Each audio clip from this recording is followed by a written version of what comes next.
What's up, guys? Welcome back to my channel. This is another reprogram your thinking video where I want to cause you to think about what you are allowed to dwell in your spirit. Guys, new year, new beginnings. That's why I entitled my channel The 8th Day. It's time for new beginnings, guys.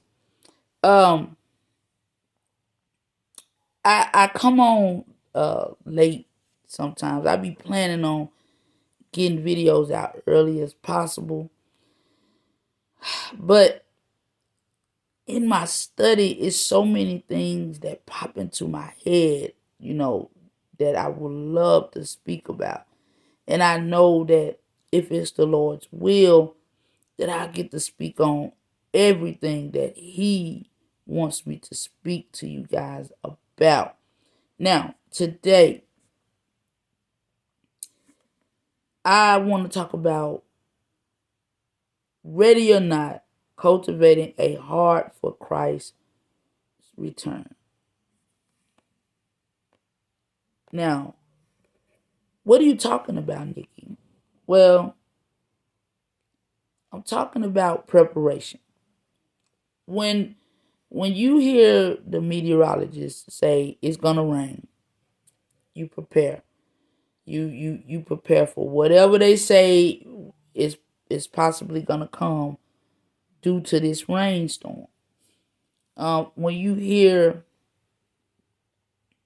like for instance, what's going on in the world today, you hear all of the things that people are preparing us for when it comes to what Trump is about to do.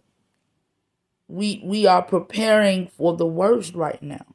We are preparing for this man to do some crazy, out of this world type stuff that is going to bring so much turmoil to this country. And we're preparing for it. We talk about it. We debate about it. We do all of this, roundabout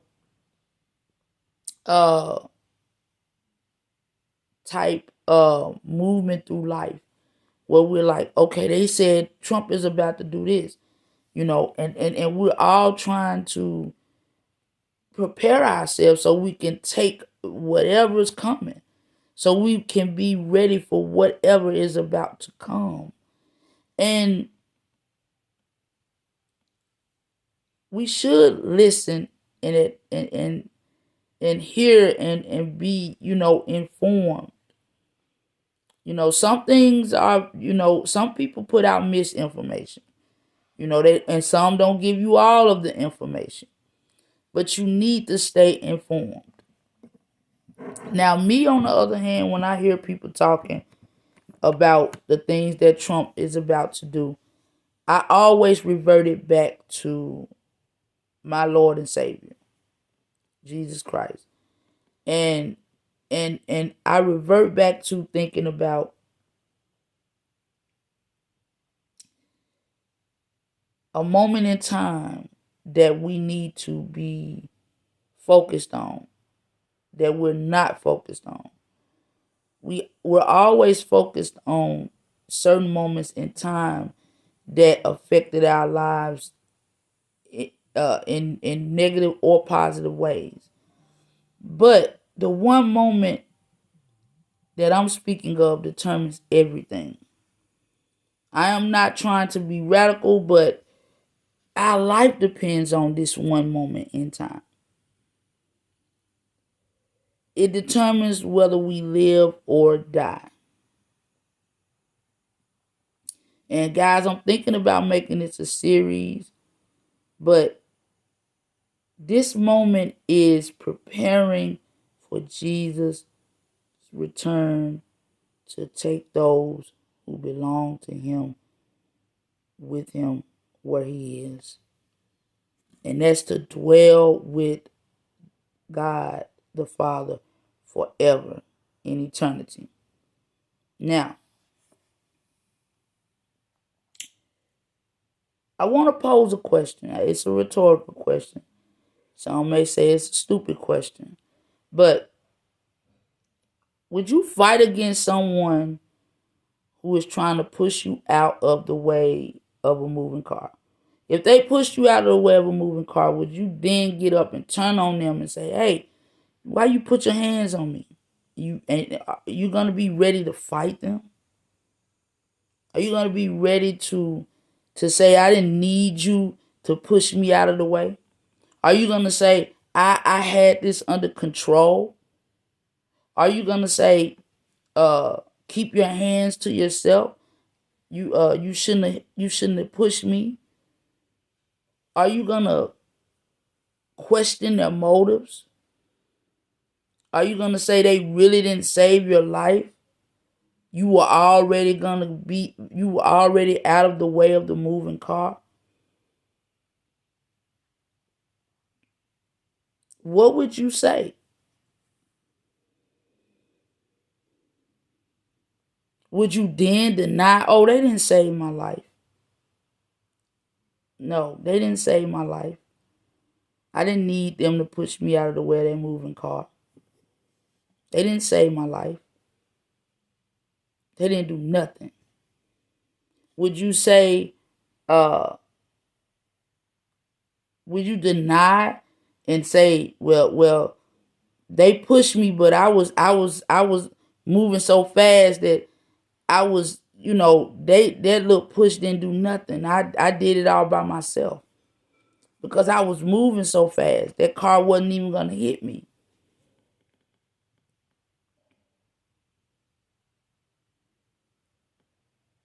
What would you say to someone who pushed you out of the way of a moving car, who saved your life, so to speak?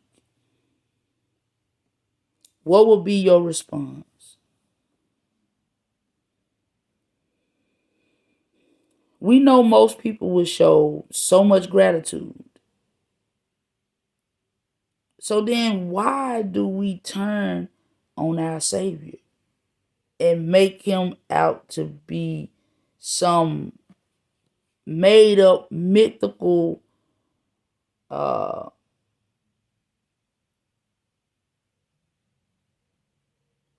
what word am I looking for? Some made up mythical being that it's no way he gave his life for us, and he or somebody that he is so uh he's all about white people. He's all about them being superior. Why do we reduce our Savior to that? Someone who doesn't love everybody. Why do we reduce him to some being that just walked the earth? He was just a prophet. He didn't give his life. Why do we reduce him to a name on a boat, a slave boat? Why do we do that to our Savior? Because sin pleasures our sinful desires.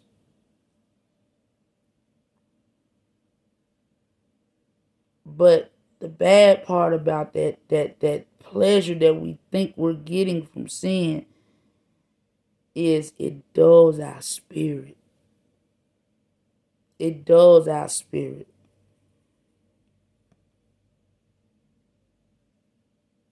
It keeps us up at night. It wears us down. It causes us to look for coping mechanisms. So let's talk about it. Let's look at it. And I'm not about relationships, talking about how to save your relationship. I'm not a relationship guru. I am not trying to tell women how to pick their men and men how to pick their women. But how do we cultivate a life that is prepared for the return of Jesus? Well, in Galatians 5, chapter 5, verse 17 through 21, he gives us a list. Paul gives us a list of the things that rival the spirit walk, the spiritual life. He gives us a list. And the first thing on that list is adultery. So I don't want to focus solely on adultery in marriage. I want to focus a little bit on the fact that in this spiritual walk, we are the bride of Christ. We are the bride that Jesus wants to take back to be with his Father. Put it in our terms that we understand. Before, traditionally, most men who were going to marry a woman, they met that woman's parents, and that woman met that man's parents. And a lot of people back in the day, your parents had to approve of that person that you were choosing to be with. You wanted your parents' approval. So we have to put in perspective, Jesus wants to take us back to meet God the Father. But we have to be prepared to meet the Father. And we have to and Jesus has to be able to say that, hey, you are someone that I want to take to meet my Father. Because think about it. Most women, a man may say, I don't want you to meet my mama because she hard on women like you. And that's offensive to you, right? That's offensive if a man say, hey, you dress too provocatively. My mother wouldn't approve. That's why you haven't met the parents. That's offensive to you. That upsets you. Because in your mind, oh, I'm not good enough to meet your parents, but I'm good enough to be, beside you, laying in your bed, all of these things. So look at it from that aspect. Why would Jesus want to take a angry, bitter,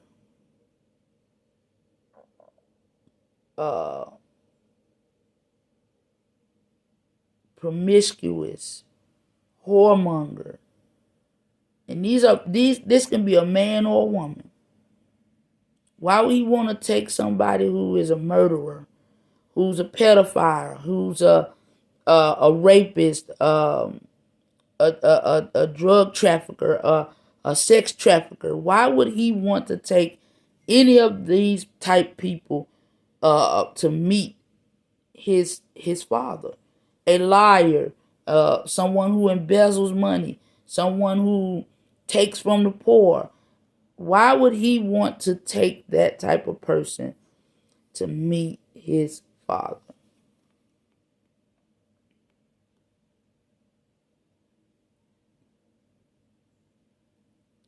So how do we prepare? So how do we prepare? The first one is stay away from being an adulterer, because that was one of the fleshly desires that rival the spirit. Okay? Now, a few questions. I mentioned earlier about being spiritually dull. Now, think about it. Men, how do you feel when you are trying to hide your infidelity from your wife? How does that make you feel? Are you always nervous, up in arms, waiting for the ball to drop, hoping everything stays in place? Your wife doesn't get suspicious. Your mistress doesn't get anxious and decides, I'm going to tell your wife. All of these things run across your mind, right? Women, How hard is it when you want commitment and your partner wants free reign to be with more than just you? Men, how hard is it to pay for a child when you could just raise that child with the woman you love and that the woman you made that child? But now you got to get the courts involved and now you got to pay for that child. Women, how hard is it to make a man that you love to become the right man for you? Now I'm not trying to say we can change a person. I know that's why I said these are rhetorical questions. But I just want to question you in this way so you can ponder and hold yourself accountable when you're trying to build a man, when you're trying to build a woman, when you're trying to make this woman or this man fit your mold, your standards. How hard is it?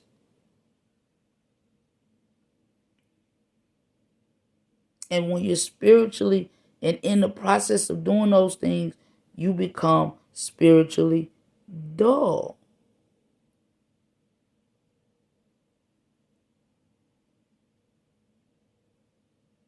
And so, why did I ask these questions?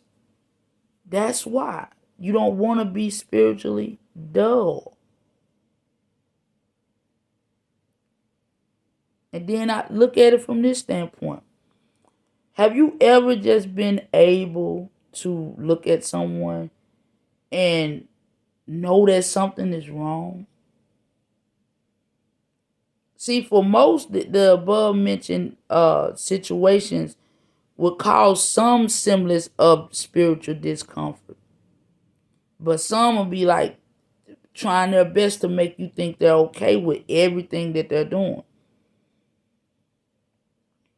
But those ones that feel that semblance of discomfort, of spiritual discomfort, they don't know it's spiritual discomfort, but they know that it's wrong.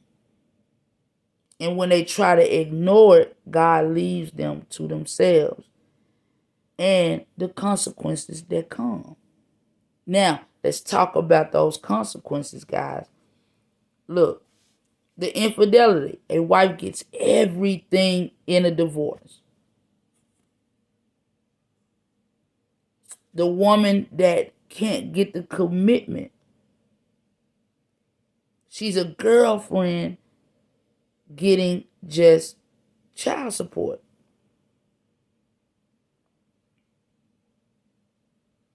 The infidelity, the divorce, a man leaving you to take care of everything by yourself.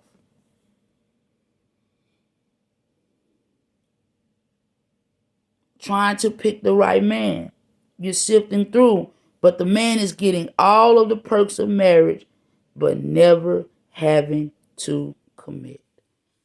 Those are the consequences, guys. And if we want to be prepared, we have to stop ignoring the fact that these things cause spiritual dullness. These things cause spiritual discomfort. These things cause you to have a look on your face like something is always wrong. Something is always wearing you down. So I stopped by today to drop that little gem in your spirit. Don't become spiritually dull. And men, when you think about adultery, like I said, I'm not beating men down. I'm not going to beat women down. I'm not a relationship guru. This is not my expertise, my area of expertise. I just want to go in order to show you how to be prepared, who you want to be in this life, so that when Jesus returns, because he's coming like a thief in the night, you're not gonna have time when he comes. Because you can't even prepare for a burglar. The way that you try to prepare is you have an alarm system on your home. We got all these cameras and surveillances around our homes. but we still a lot of times can't really truly prepare like we should.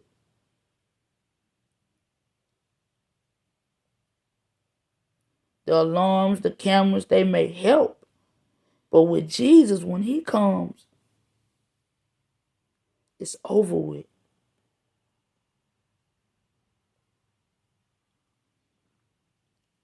Because he's coming for something that it can't be, it's not, moth and dust does not consume it. He's coming for something that is not new today and old tomorrow.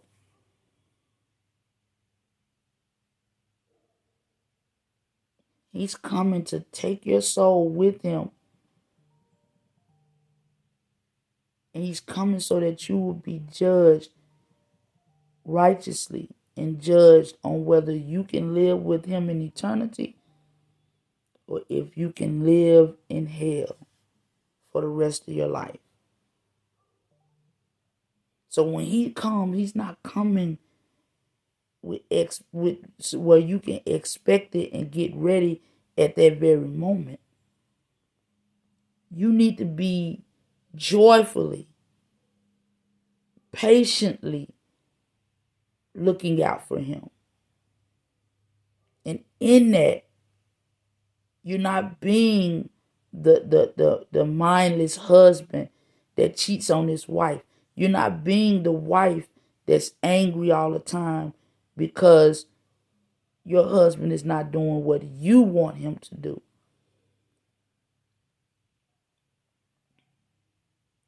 You're waiting for him because you and your spouse are making peace with each other. You can talk. You can communicate. Your marriage gets off track. You go to the source and he helps you get it back on track. You separate and you pray and you come back together and you pray together and you stand together as a cohesive unit so that the enemy can't come in and divide you.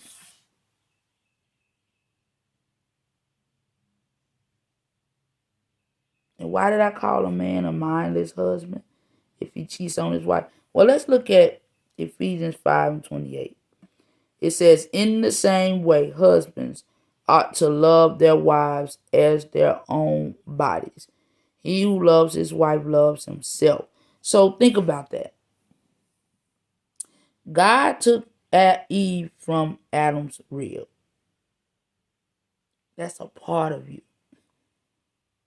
Men, we are a part of you. That's not about superiority. That's about, if you hurt me, you're hurting yourself. God just formed our bodies in a different way so that we could be intimate with one another. But we are a part of you, man. He took us from your rib.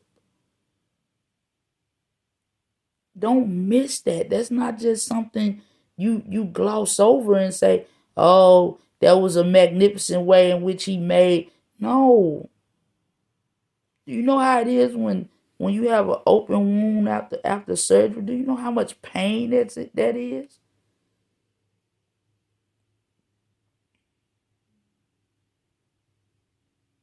And it feels good when it heals, right? So why do you want to hurt someone that is a part of you, that was taken from you? He didn't make her from the dust. He put he put man to sleep and took Eve from the rib. That's important, guys. So when he said, as your own bodies, think about what you went through. Excuse me. You don't want to, when you have a car accident, like me, I had a car accident. I broke my leg. I don't want to see a deer run out in the road. I don't want to see a car jump in front of me and I almost hit him. None of that.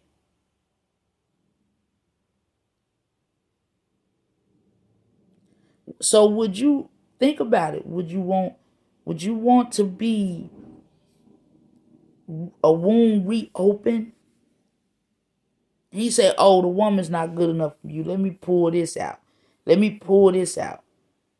He did it one time, and out of it, he created the woman. So he said, "He who loves his wife loves himself. For no one has ever hated his own body." So do you hate that part of you that God took from you? You do if you decide that you're going to be an adulterous man. And like I said, it's not a beat down of men. Women cheat too. And I'm going to get to that. But what I'm saying is, this is about preparation and why these things are important for us to stay away from.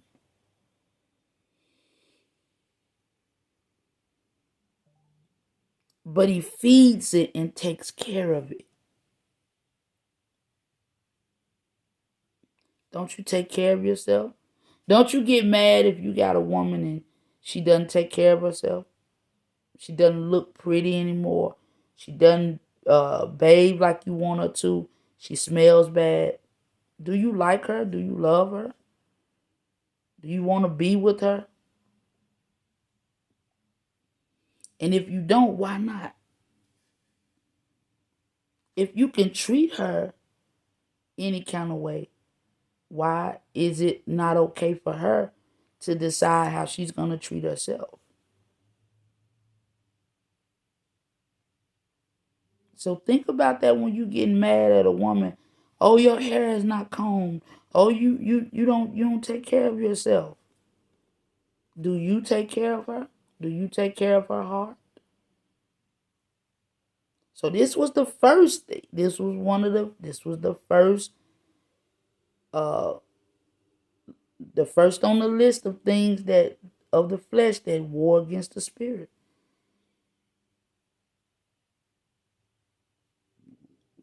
And I'm just talking about us being prepared for the return of Christ.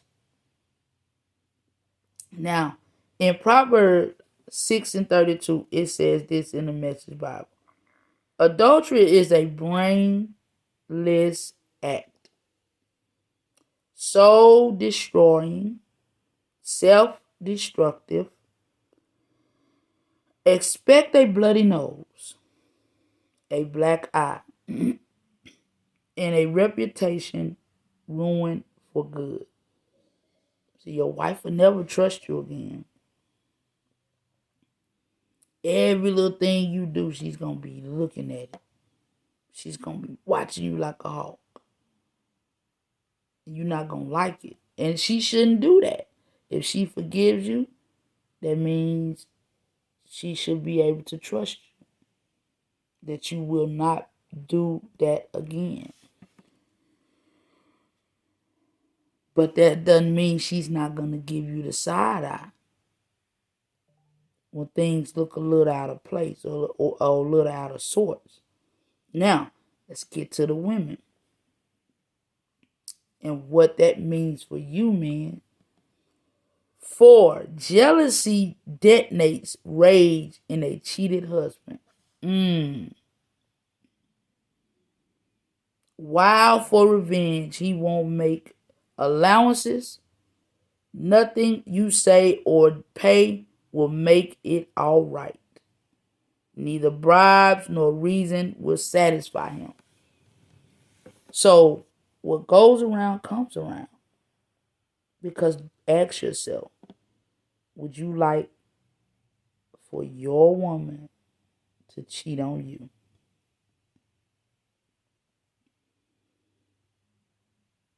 So ready or not, guys, cultivating a heart for Christ's return. All of this is about where your heart is. If your heart is deceiving you and causing you to think that you need to pleasure the flesh and not the spirit, then you're going to have that bloody nose that Proverbs 6:32 speaks of, and that black eye. Because life is going to give it to you.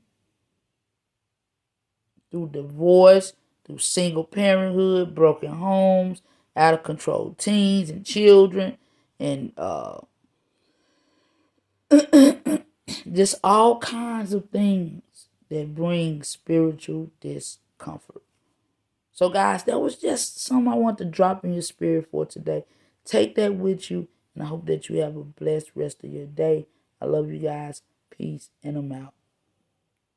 Oh, by the way, hit that like and subscribe button and share this video. Don't keep it to yourself.